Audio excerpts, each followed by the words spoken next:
Welcome to another episode of Pro Style Podcast, and I have a treat for you guys today. Today I have a Vandy legend. He won't admit it, but I'm going to go ahead and say it. We have a Vandy legend. Please welcome my man, Andrew East, to the show. Andrew, how you doing, brother? Earl, it's good to talk to you, man. You pulled this Vandy legend on me last time we talked. I just can't own up to it, man. There's such a long list of Vandy legends. No, there's not. There's not a long list, all right? Let's just be honest. When it comes to football, there's a short list. There's some guys that played professionally. There's some guys that didn't play that was, they're still legends. They're Vanderbilt legends. Okay. But you, my friend, you're in that book. You're in that category of legends. Well, let me tell you, Earl, it's been awesome to get to know you a little bit over this past few weeks, because when I was getting recruited, Earl Bennett was like the poster child that they would put on all the recruiting information. They were like, this guy's, he's the freak athlete. He's going to get drafted. You can't he's believe the one. Everything you hear, man. That's the one thing. Like, you just can't believe everything you hear, because there's some guys that's going to put me on a poster and say, look, come to Vanderbilt. You could be like Earl Bennett. No. I wasn't that great of a player, Like, I want to be like Earl Bennett. I want to be like Earl Bennett. Don't, man. Don't. Here's what I know, dude. You're sitting over there with a Pro Style Podcast sweatshirt on with your face on it. This thing? I don't have anything like that. So who's big time? You tell me. See, what had happened was yeah. that line right there. So let's get into this a little bit, man. You go to Vandy. Take me through your story. Walk me through how you ended up at Vanderbilt University.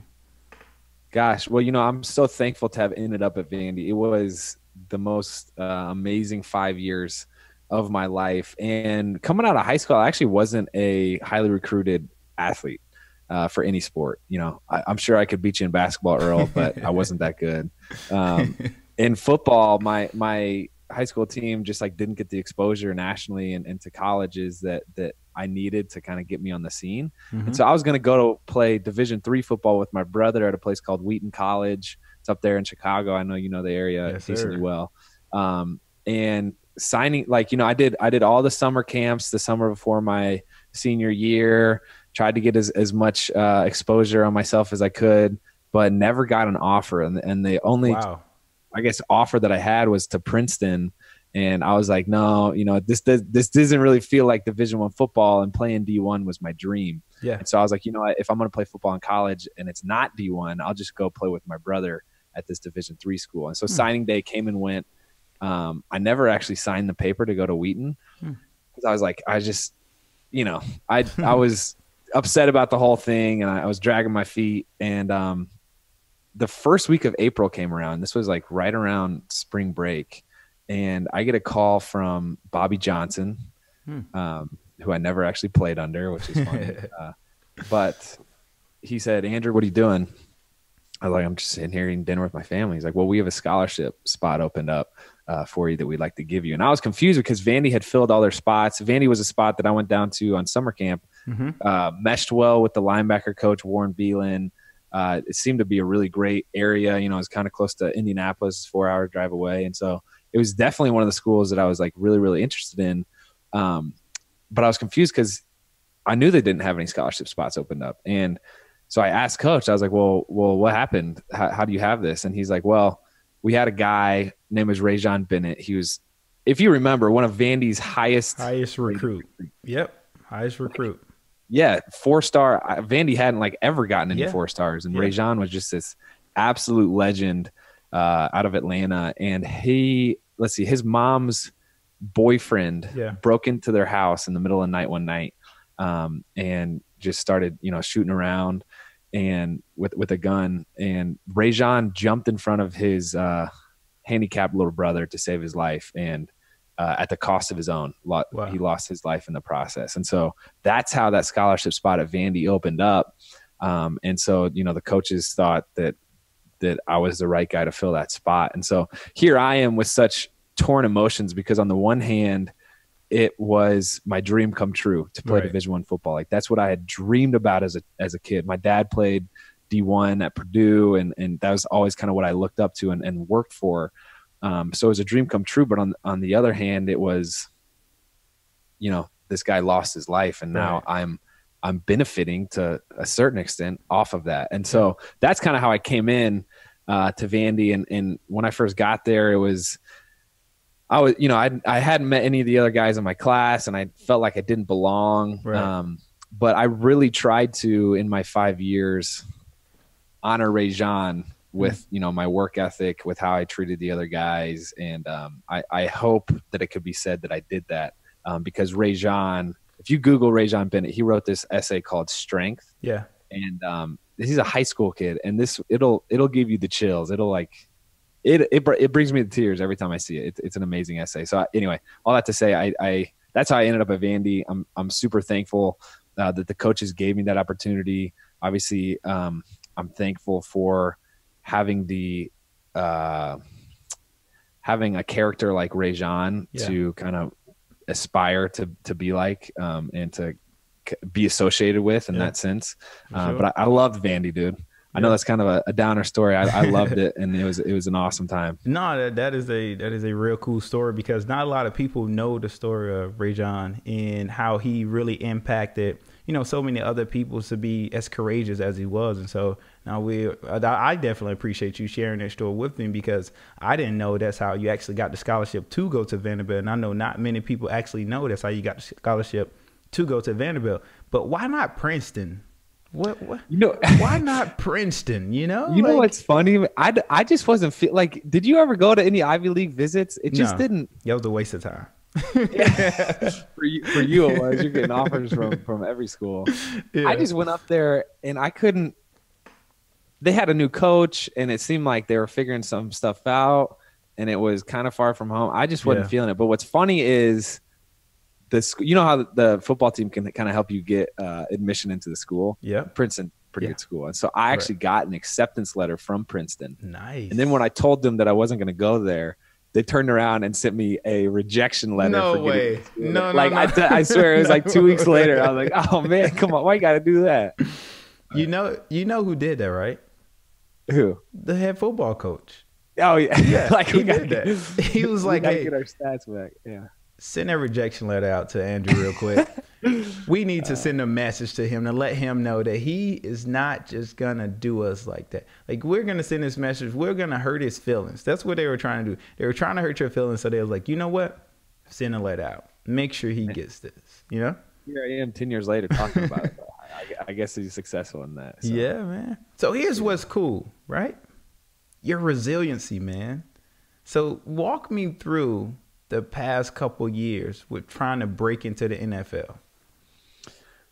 It's been a roller coaster, and I know you kind of know how it goes. So I finished Vandy, and I ended up being a 2-year captain. Started in, I'm a long snapper, so I don't know how you classify starting. That's why you're a legend. You know what you just said? You were a captain, and guess what? I was never a captain at Vanderbilt. Facts. Man, it would bring too much attention to you. Like, they're like, Earl Bennett has everything already. We can't give him captain. That is facts. Like, I was not a captain. Never. I can't believe that, by the way. But I started in 52 games, which, we went to 3 bowl games. I had 4 different coaches. And coming out of Vandy, I don't know how they rank long snappers, but I was the #1 ranked long snapper coming out of college. Nice. And I was getting calls from the Chiefs, from the Patriots, saying that they were going to draft me. I had tryouts with every team, and I was like, I was like, this is it, man. I never really thought that I could ever play in the NFL, but here I am. I'm the guy. I didn't really think that, but at some point it gets in your head that, like, you're the #1, right? Whatever. And so I got picked up by the Chiefs as an undrafted free agent. Ended up coming to camp, and I had never dealt with anxiety or any psychological stress like that before in my life. And, at Vandy, we play at Alabama in front of huge crowds, like Tennessee, hundreds of thousands of people. And it was never an issue, but I got to the NFL, and I don't know if it was because I had nothing else to think about but football, and like I didn't have school to distract me, and whatever. Right. But I started having anxiety attacks, man, and it was nuts, dude. I just like crumbled mentally, and so the Chiefs let me go. My performance was awful there, and I guess a couple months later, I signed with the Seahawks. Got cut via Twitter. from the Seahawks. That is I still haven't heard from the guy. Wait. Via Twitter? That is so unprofessional, man. I still haven't talked to any of the coaches. They signed me and they seem really excited to have me. And then next thing you know, I get a call from my agent. They're like, hey, I just had this weird conversation with the Seahawks. Just like be looking out for a call from the coach. Right. Okay. Next thing you know, I'm like checking my mentions and it's like Seahawks have released Andrew East. And I was like, okay.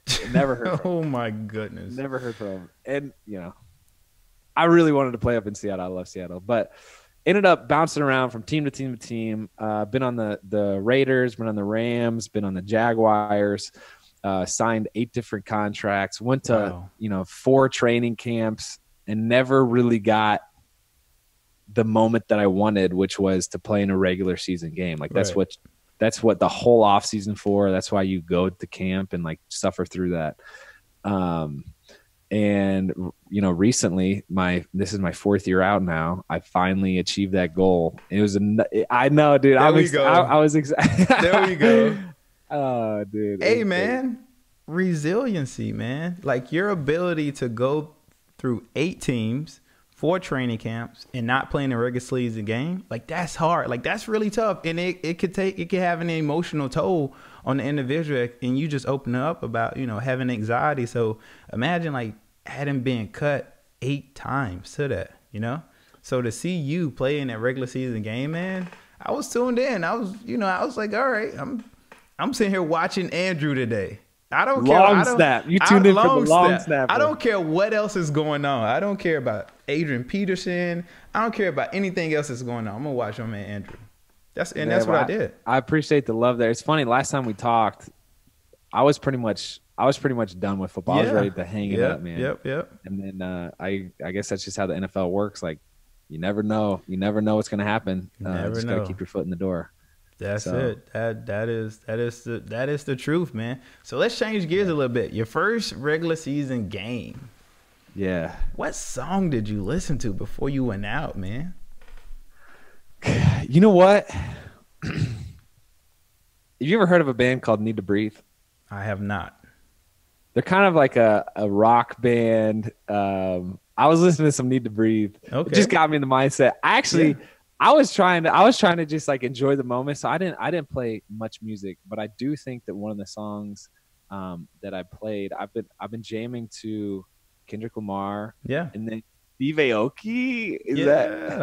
The DJ. Yeah. Come on, man. Got some house. Yeah, house music. Come on. I know. You got to get into it. Yeah. What was your pregame?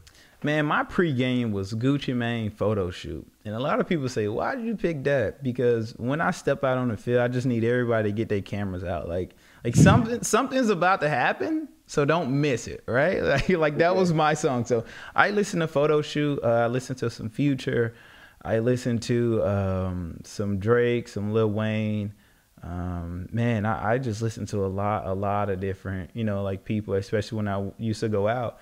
And what's funny is how like whenever like I started playing like my Gucci Mane song, like Johnny Knox, like his locker was like right next to mine, and he'd go, man, I got to hear this song 3 more times before we go out because he knew like do it on repeat. Oh yeah, you got to keep that going. You got to keep that going, right? That's crazy. So yeah, that was it. I'll tell you this. So you mentioned Lil Wayne. Carter 3 is probably my favorite album I've ever listened to. That was my second album I ever bought. My first being 50 Cent, Get Rich or Die Trying. So, some classics there. But yeah, I love me some Lil Wayne.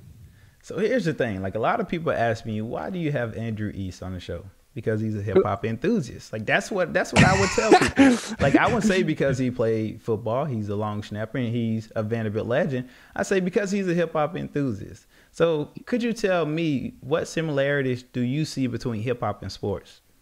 Well, first of all, I don't know how I feel. A lot of people asking you why you have Andrew East on the show. Clearly, like this guy is not worthy. But thank you for standing up for me. No, they're asking me that because they strictly will see you as an athlete with not having any knowledge on hip hop. So okay, I got you. That's why I made that. By the way, I gotta say, I do love the concept for this show. So if there's any listeners coming from my channel that haven't subscribed to Pro Style Podcast and Earl Bennett's interview series here, go ahead and do that right now. Man, I appreciate that.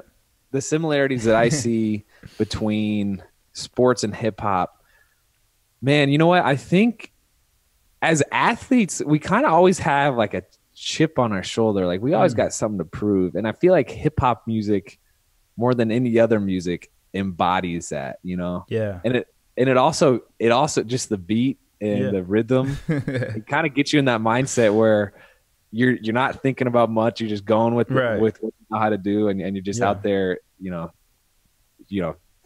feeling the beat. So that would be the similarities that I would see. Yeah. So that's interesting. You say chip on your shoulders. You have to prove something, no matter like what you're doing. So anytime I played against, let's say, Charles Woodson, right? I'm out to prove something. I'm out to prove that I could beat Charles Woodson 1-on-1, or I can score on Charles Woodson, or I could do it, whatever. So when you look at hip hop artists like Drake or Kendrick Lamar, everybody's shooting for that #1 spot, right? Everybody want to say, oh, I had the album of the year, right? I have the Grammy for album of the year. And so as a receiver, I just say, hey, I led the NFL in least drops for 3 straight years, right? Like that's me. Like that was the pinnacle of my career. Like to say, hey, I had less drops than Larry Fitzgerald. Boom. That's crazy. You know, like that. That's it. Yeah. That's an impressive stat. Yeah. And so anytime I look at the similarities between hip hop and sports, like that's one, you know, out to prove that you're that guy, like you're the #1 guy. And another one is just, you know, competition, beef, rivalry, right? So football, you got the Redskins and you got the Cowboys who just love each other, right? Yeah. Yeah. No. But do you feel like some of that is just for the show of it, just for the hype of it? Like the Eminem, Mac Miller thing? Like, what do you think? Or it wasn't Mac Miller. It was Kelly. Who am I thinking of? Yeah, Machine Gun Kelly. Machine Gun Kelly. Yeah. Like that seems orchestrated to some extent. What do you think about that? Possibly. Some of it, I think so. When you look at some of the things that happen like between like MGK and Eminem, is real suspect. But it also gets very personal, which make it hard to really understand like if it's fake or if it's real. But in football, you know, whenever there's rivalry, guys are friends, you know, after the game. Like you have friends that play on the Cowboys, like, right? Yeah. Like those are your friends. But as soon as you step on that field, that's it. Like it goes out the door. Like Casey Hayward's my good friend, right? And he played in Green Bay. But guess what? Me and Casey almost got into a fight on the field. Like I didn't know that. Yeah. Is that true? Yeah, there's a photo out on Google where me and Casey are basically about to fight. Yeah, but Casey is my good friend. So that's I just think anytime you see, you know, like athletes and hip hop artists in terms of competition and battling, I mean, you're gonna get their best, you know. It is cool because in hip hop and sports, I feel like both the artist and the athlete put everything on the line to make that dream. Like, you know. It was your dream to play in the NFL. It was my dream to play elite level football, and like we sacrifice so much. I think rappers do the same thing. You know what I'm saying? Like artists sell. Like you have to give up everything to make that happen. I don't know if you've seen one of the things that I've seen most recently that actually like changed my life was the Dr. Dre HBO series. I haven't seen that yet, dude. It is crazy. I got to check that out. I haven't seen that. Check it out. It's on HBO. It's four different parts, and I think they're an hour each. Okay. But just to see these guys are geniuses, you know what I'm saying? And they come from nothing, and they put everything on the line. And to see like a guy like Dr. Dre just make it is so cool. And I think that's a similar story to a lot of athletes, a lot of guys in the NFL locker room. Yeah. No, very true. Well, hey, man, this was fun, man. Like, I appreciate you being on, man. How can the people follow you on social media? So you can find me at Andrew D. East pretty much across the board on any social media. My wife and I have a YouTube channel. It's called just Sean Johnson, which is her name. By the way, you know, we might need to get her on Pro Style Podcast. Hey, for sure. Yes, indeed. She's a better athlete than I am, for sure. She won't beat you in basketball. But we got a YouTube channel. And then I also have my own interview series where I talk to people about kind of career redirections or pivots that they've made.